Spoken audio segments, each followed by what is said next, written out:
আসসালামু আলাইকুম। মুন্সি এগ্রো ফার্মের পক্ষ থেকে আপনাদের স্বাগতম। যে আরও একটি ভিডিও নিয়ে আপনাদের মাঝে হাজির হলাম। আজকে আমার মুরগির বয়স 4 দিন। আপনারা জানেন আমি টাইগার মুরগির 150 পিস টাইগার মুরগির বাচ্চা নতুনভাবে তুলেছি। আজকে আপনাদের মাঝে একটা জিনিস শেয়ার করবো, সেটা হলো যে ব্রুডিং করে বাচ্চাকে সঠিকভাবে কীভাবে তাপ দিবেন বা বাচ্চার সঠিক তাপ হচ্ছে কিনা সেটা আপনারা কীভাবে বুঝবেন। আপনারা যারা নতুন, অনেকে আসলে এই বিষয়টা নিয়ে খুব প্রথমে টেনশনে থাকেন, আসলে বাচ্চাকে কীভাবে তাপ দিবেন, বাচ্চার সঠিক তাপ হচ্ছে কি হচ্ছে না। আসলে একটা যখন আপনি মুরগি পালন করবেন, মুরগি পালনের সবথেকে গুরুত্বপূর্ণ একটা ধাপ হচ্ছে আপনার ব্রুডিং করা। ব্রুডিং যদি আপনি সফল না হন, তাহলে আপনি মুরগি পালন করে কোনোভাবে সফল হবেন না। এই ব্রুডিংয়ে যদি আপনি ব্যর্থ হয়ে যান, আমি মনে করি সেখান থেকে আর কোনোভাবে লাভ করা সম্ভব না।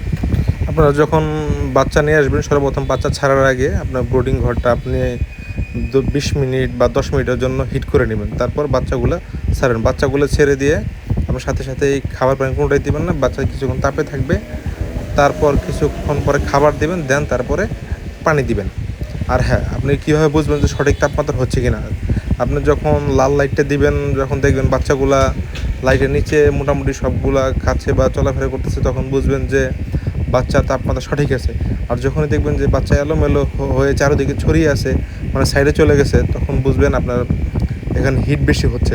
তখন লাইটটা একটু কমিয়ে দিতে হবে বা একটু কিছুটা উপরে তুলে দিতে হবে, এতে আপনি বুঝতে পারবেন। তবুও যদি আপনার বুঝতে সমস্যা হয়, তাহলে আরও সহজ সমাধান আছে। সেটা হলো আপনারা একটা টেম্পারেচার মিটার কিনতে পারেন। এটা আপনি ভেটেরিনারি ফার্মেসিতে বা যে কোনো ফার্মেসিতে পাবেন, সেটা দিয়ে আপনি সহজেই তাপ দেখতে পারেন। আপনার ব্রুডিং করে প্রথম সপ্তাহ থেকে তাপমাত্রা রাখতে হবে আপনাকে 35 বা 36 ডিগ্রি সেলসিয়াস, এরকম 35-36 এরকম তাপমাত্রা রাখবেন। যখন আপনি লাইট জ্বালিয়ে দিবেন, তখন আপনি যখন মিটারটা আপনি নিচে ধরবেন, মাঝ বরাবর নিচে রাখবেন, তখনই দেখতে পাচ্ছেন আসলে সেখানে কত টেম্পারেচার আছে। সাধারণত ব্রুডিং ঘরের জন্য 35-36 এরকম টেম্পারেচার আদর্শ মনে করা হয়।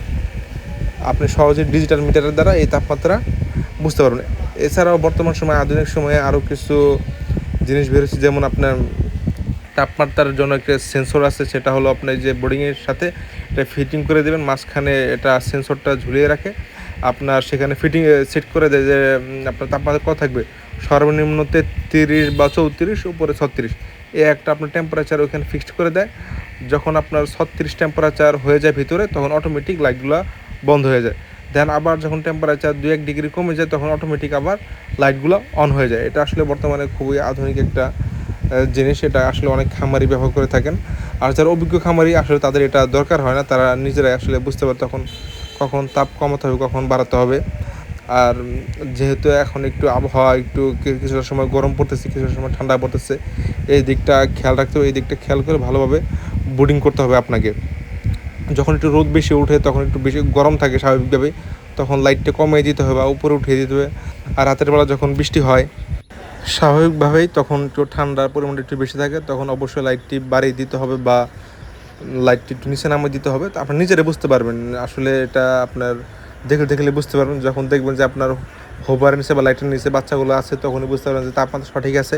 আর যখনই দেখবেন বাচ্চাগুলো চারিদিকে একদম কিনারে ঘেঁষে আছে, তখনই বুঝতে পারবেন বাচ্চাগুলার আপনার গরম লাগতেছে, তখন একটু কমিয়ে বাড়িয়ে দিতে হবে। এভাবে আপনারা আসলে বুঝতে পারবেন যে আসলে কী সমস্যা। আরেকটা জিনিস আপনারা খেয়াল করবেন, সেটা হলো আপনার এই যে পেপার যে আমি নিচে বোর্ডিংয়ে ব্যবহার করছি, এটা ভালোভাবে খেয়াল রাখবেন। যদি এটা ভিজে যায়, পেপারগুলো চেঞ্জ করে দিবেন। এটা আপনার প্রতি 24 ঘন্টা পর পর চেঞ্জ করলে সবথেকে বেশি ভালো হয়। যে আমি কিছুক্ষণ পরে আবার এই পেপারগুলো আমি চেঞ্জ করে দেবো। এগুলো মোটামুটি একটু ভিজে গেছে, এখান থেকে মুরগির ঠান্ডা লাগার সম্ভাবনা একটু বেশি থাকে। খেয়াল রাখতে হবে যাতে মুরগির বাচ্চার কোনোভাবে ঠান্ডা না লাগে। ঠান্ডা হচ্ছে আপনার মেন সমস্যা।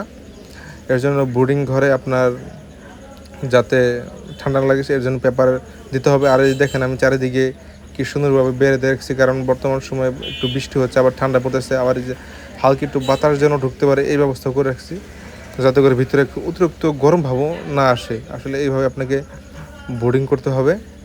আরেকটা জিনিস কি, এখন বর্তমান যদি কারেন্ট চলে যায়, কারেন্টের বিকল্প হিসেবে কী ব্যবহার করা যায়, সেটাও আপনাকে মাথায় রাখতে হবে। আমি যেমন এইখানে আমার বাসায় যেহেতু আইপিএসের লাইন আছে, আমি এইখান থেকে একটি বাতি আইপিএসের লাইন দিয়ে রাখছি।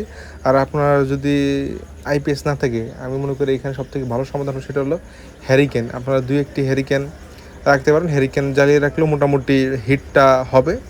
যেহেতু আপনার কাছে আইপিএসের কোনো সুবিধা নাই, আমি মনে করি এটাও দিয়েও কোনো মতো কাজ চালিয়ে নিতে পারবেন ইনশাল্লাহ। নেক্সট ভিডিওতে আপনাদের মাঝে দেখা হবে যে আমি ব্রুডিংয়ে কী কী মেডিসিন ব্যবহার করছি, এই সব নিয়ে বিস্তারিত একটি আলোচনা হবে।